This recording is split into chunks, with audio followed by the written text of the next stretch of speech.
एक समय की बात है, एक छोटे से गांव में एक लड़का रहा करता था।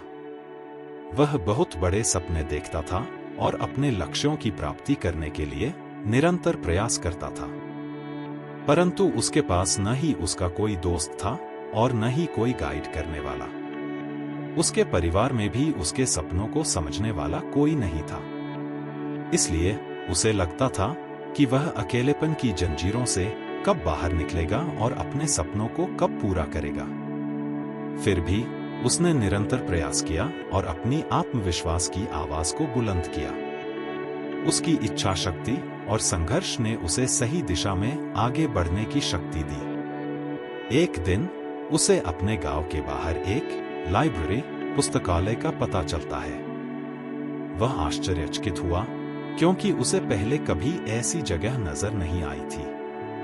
धीरे धीरे उसने उस पुस्तकालय के दरवाजे पर कदम रखा।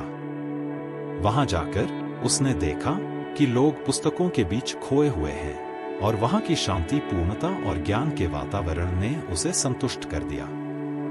अपनी उत्कृष्टता को पहचानते हुए उसने यह निर्णय लिया कि वह पुस्तकालय में समय बिताएगा। धीरे धीरे वह पुस्तकालय की विभिन्न किताबों को पढ़ने लगा और नई दुनिया की खोज में निकल पड़ा। दिन बीतते गए और उसका ज्ञान दिन प्रतिदिन बढ़ता गया और वह अच्छे लेखकों और दर्शकों के साथ रिश्ते बनाने लगा।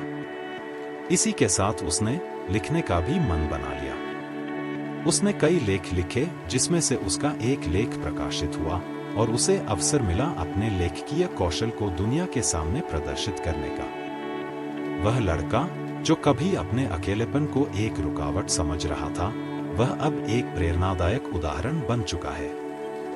लोग उसे इज्जत देने लगे और वह लड़का अपने लक्ष्यों की ओर अग्रसर होने में सफल हुआ। इस कहानी से हमें यह सीख मिलती है कि अकेलापन को एक सुनहरा अवसर बनाने के लिए हमें संघर्ष करना पड़ता है। हमारी संयमितता, समर्पण और मेहनत हमें अपने लक्ष्यों की प्राप्ति की प्रति आगे बढ़ा सकती है।